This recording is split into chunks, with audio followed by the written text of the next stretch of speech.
Hi, welcome to another YouTube video. If you're new here, I am Larit and I'm happy to have you on board. And thank you to everyone who has followed me recently, like, share, subscribe. And so today I'm doing something very different than the usual. I'm doing a sit down and I want to share a bit of what I learned in the year 2024. It's been an interesting year. I started the year with kind of like goals and things I wanted to see.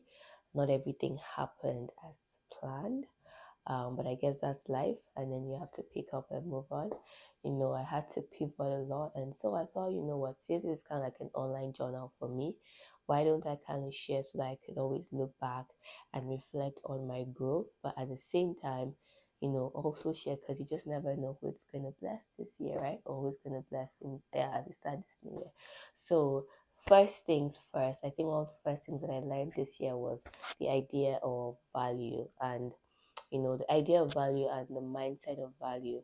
And I say that, and I'm sure you probably be wondering, shouldn't you know this? You go to every business events, these are the things you hear people say, like, oh, bring value, things like that.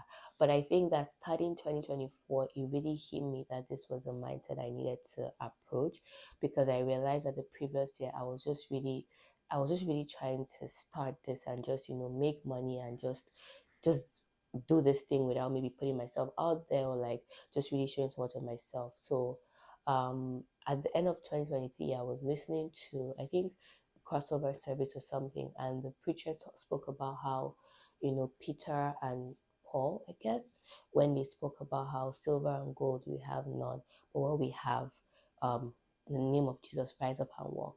And that was just like a light bulb moment to me, because that was really the point whereby I had to like tell myself, okay, start going into this year. It might look like you don't have a lot of things, for business, or you don't have all the things, the equipment, the resources. You might not have the big platform, like just all those things, but like you have something in you and you have to channel that. But even though I started the year with that mindset, I'll be honest to say that I was thinking about it in a way whereby I was going around, how people tell you, collaborate, connect with community. I was thinking about it in the sense of, okay, maybe I should just pitch ideas that I have and to people, let's do this, let's work, let's collaborate on this. I was hoping someone would give me like a platform or something to be able to do this, because these are all the things you're surrounded with, all these business conversations. Let's be honest, there's so many advice out there. Nothing against them, it's just that I've learned that you have to fine tune which one works for you. So I was looking for people to collaborate with, looking for all of those things, and I had to realize that. And when I realized that wasn't working, I needed to pivot, and I had to realize that the value that I have, or what I'm bringing to the table, like I need to be able to pioneer it and not wait for someone, to pioneer that thing with me. And so I shifted my mindset in that way, and that's where the power of image event came from, and so many other ideas that I had started working on from like the second half of the year, and some I'll be sharing more even into this year. That's where they truly came from. I won't say there's nothing wrong with collaborating with people. There's really nothing wrong, honestly. People say that will help their business grow. People will say, oh, they just got a call, different. But I had to learn that I have to like give the value. I have to put it out there. I'm there to pioneer value, and I think that also came from a place of the fact that when you look at the fashion industry, it's very diluted now more than ever. We have bloggers, we have influencers, we have different types of people right now in the fashion industry, or suggesting different things. And there's nothing wrong with that, right? But I'm just saying that when you have an industry that can be diluted like this, um, you can feel like you're not meeting industry standard. You can feel like, oh my God, like, am I meeting up expectation? I'm not doing this. Nowadays, it's about like doing all these sexy poses, things like that. You might feel like you're not doing that. And you are here coming to try and educate people and talk about styling in a very different way from what people are used to hearing, or people are familiar, or what people even want to hear. And so I think that was really the big challenge for me, to be able to break out of that and just think value, and not let, I guess, whatever is around affect me, or try and just collaborate with just anybody just because it would be the next big thing. And so, yeah, that's really what I learned about value. The second thing I learned, I would say, is think long term and not short term. And I say long term because um what I why like how far do you want your business to go and how far you want to go, and when you think long term, there's certain sacrifices that you would have to make, and you would um and because of the sacrifice you have to make, you might have to do things that might not seem popular, and you might have to deprive yourself of certain things. It's very common in like business space. You want to be everywhere. You want to go for every event, you want to go for everything, because like, oh, you never know, your clients might be here, you never know where it is, never know that, but like, you never know who you meet. You're just looking for the next, you're chasing after the next thing that will just really make this thing that you want to do grow, because you need money, you need things like that. These are all valid things. I'm talking out of experience. You're paying so much money trying to be here and there, but like, is it going to help you in the long run? You can't be everywhere and nowhere. Literally, you can't do every kind of thing that just comes your way just because you want to make it or you want to grow the business.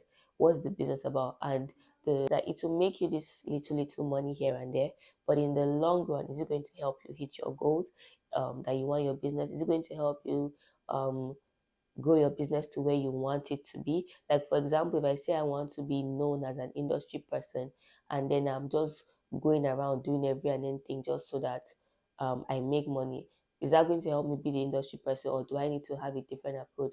Things like that. That might not be the best example, but like, you get my point. Like, you have to think long term. And I use the illustration of like a tree.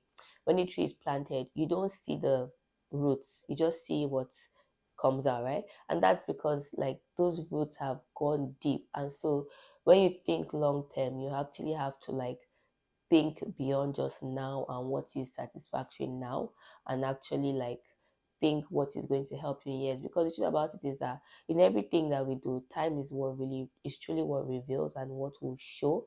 And that's why you realize that it will be like, oh, someone just came from nowhere and overnight success. No, it's been years of like steering in the right direction, of focus, or um discipline, or like pointing themselves in like right mindsets that have helped them. Nobody knew them when they were doing those things, and that is how it will look for, I guess, a lot of us, or like for people. You might not everybody will know you when you're doing these things, right? So I just learned that it's okay if I'm not everywhere. It's okay if I'm not getting invited for everything. It's okay if I'm not the popular person in the room. Like, if I go there and it's like, oh, these people I connect with or I met through business, they don't call me for all these things they are calling other people. It's totally okay. It's honestly fine. Like, it's okay if I'm left out now, because I know that what I am doing is going to help me in the long run, and it's because of I am willing to build stronger foundations for where I am going. I'm not just building for today or for just tomorrow. I'm not just building for today and for what today is going to bring. I'm building for tomorrow. So that was the second thing I learned, and it's actually hard. I won't lie. It's not the easiest thing. It's actually hard because it comes with a lot. You pay a lot of price. It comes with a lot of cost that might not be the easiest thing to handle or to take. But when you have perspective, it truly helps you to be able to handle the pressures that come with all these moving pieces in life, or come with all the things that might try to like shake you shake you off, but you can do it. Okay, so lastly, what I learned was that just because someone is out there getting all the buzz or making the noise does not mean that they have it all figured out or they are doing something exceptional. And I say that because you know how they say it's not the noisy um symbol. Like, someone can make so much noise, and then when you look within, there's literally nothing. And then someone that is quiet that might look like the person does not know what the person is doing is actually the person that is putting in the work, if that makes sense. Is truly what I learned. Like, you see people doing things and you might think, oh my god, they are working, what are they doing? And you realize that you even have more knowledge or more stuff than they do.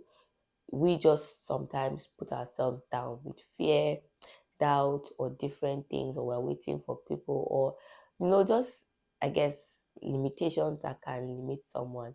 Whereas you actually do have the thing inside of you. You just need to like be focused and just stand your ground in that thing. So I just really learned that um just because someone is out there, no, that doesn't mean they're doing the work. The people that are truly doing the work, it shows. Some people are silently excelling, like they're doing things quietly and they don't even need to do too much, but what they are doing is showing. And that's something I really, really like and I love. And I just realized that, yeah, like I don't need to make noise or shout. Like I could just be doing what I'm doing, my focus. Obviously, sell yourself like your business. Like you have to use wisdom, right? But like if you get my point, like the work is truly what matters. It's not what you do outside. Like the work is truly what matters. The thing you are putting, the quality, the excellence, those values, those things are truly what matter, not the buzz or the things that you get with these spaces. And yeah, with these spaces or putting yourself out there, those things don't matter. It's truly the quality and the excellence that you're putting that matter. So these are the three things that I learned this year. The first one was really the biggest for me, and that was really the stretch. It was not easy. That one on value, it really, really dealt with me. I could look back and feel like, oh my god, maybe I should have picked it up earlier and I could have done things a bit earlier. But like, you know what? Um, I'm grateful for the year. It might not. I'm grateful for the year despite it because I've made me a better person. Once I realized it, there was just that switch. I picked it up and I'm running, and I know that I'm even going to get better in the things that I'm doing. And so, if you're looking at this starting your year, I just pray and hope that this will be an encouragement for you. And I just want to say that it's very easy and common for us to bite ourselves hard sometimes. Some people are easy, they pick some things fast, some people don't. But like, please don't bite yourself and look at all your lessons and your mistakes. Pick them up. That's what makes us better. And so whatever it is that we did last year, even though we should have done better, that we get better as we go. That should be the goal. When mistakes happen, it's not about dwelling on them. It's about how you get better. So let's get better, this year. And that's my own challenge, also getting better this year. And so yeah, I hope you enjoyed this video. If you do, please like, share, subscribe, and I'll see you on my next one. Bye.